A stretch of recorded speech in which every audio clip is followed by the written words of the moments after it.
ఊరికనే మీరు ఆలోచించుకుంటా బాధపడతా, ముఖ్యంగా జరిగిపోయిన వాటి గురించి మీలో కొంతమంది చింతిస్తూ ఉన్నారు. ఇలా చింతించటం కరెక్ట్ కాదు. యేసుక్రీస్తు నామంలో మీ అందరికీ శుభములు తెలియపరుస్తున్నాను. మీరందరూ బాగున్నారా? దేవుని యొక్క కృపలో, ఆయన సన్నిధిలో, ప్రసన్నంలో మీరు బాగుండాలని కోరుతున్నాను. మీరు ఏదైతే కోల్పోయారో, ఏదైతే ఏ విషయంలో అయితే దెబ్బల మీద దెబ్బలు తిన్నారో, మీకు దేవుడు తోడుగా ఉండి అసాధారణమైన అద్భుతమైన కార్యం చేయటాన్ని మీ హోల్ ఫ్యామిలీ చూడబోతున్నారు. దేవుడు మీతో ఉన్నాడని ఈ లోకం చూడబోతుంది. అటువంటి గొప్ప కార్యాన్ని ప్రభు చేయబోతున్నట్టుగా పలుకుతున్నాడు. ఈరోజు దేవుడు మనకిచ్చిన వాగ్దానం 2వ దినవృత్తాంతం 20వ అధ్యాయం 15వ వచనం. దేవుని బిడ్డలారా, కొన్ని విషయాల్లో మనము సంబంధం లేకుండా ఇన్వాల్వ్ అయిపోతున్నాం. దేవుడు చేసే పనిని మన నెత్తి మీద పెట్టుకొని బాధపడుతున్నాం. చూడండి, 1 సామెలు గ్రంథం 17వ అధ్యాయం 50వ వచనంలో దావీదు గొలియాతును ఎదుర్కోవటానికి వెళుతున్నప్పుడు తన యొద్ద ఏ ఒక్క యుద్ధ సామగ్రి పట్టుకొని వెళ్ళలేదు. అయితే ఏమి లేకపోయినా ఖడ్గమైనా ఉండాలి కదా. దావీదు చేతిలో ఖడ్గం లేదు.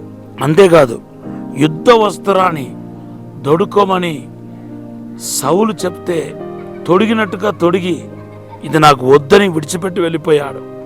1 సామెలు గ్రంథం 17వ అధ్యాయం 38, 39.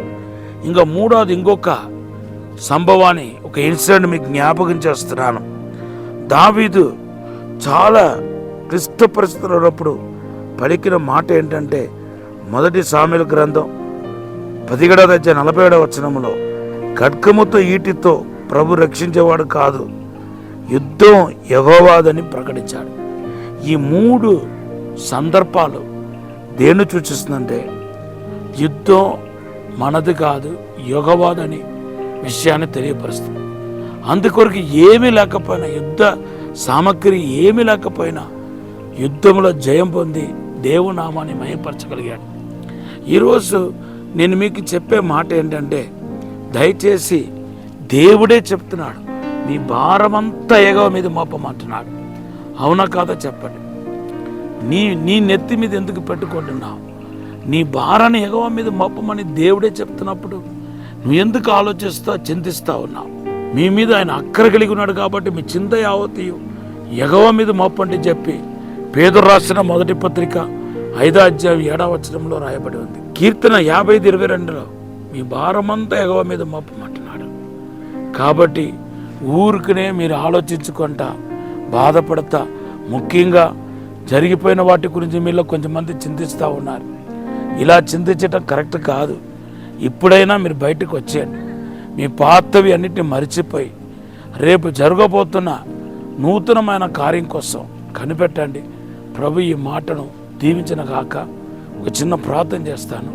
పరిశుద్ధము నమ్మకమైన పరలోక తండ్రి, నీ ప్రియ బిడ్డలు ఆశీర్వదించి దీవించి బలపరచమని, అసాధారణమైన అద్భుతమైన కార్యం జరిగించి అయ్యా యుద్ధంలో గొప్ప విజయం దయచేసి ధైర్యపరిచి బలపరచమని యేసు నామములో అడిగి వేడుకుంటున్నాము తండ్రి.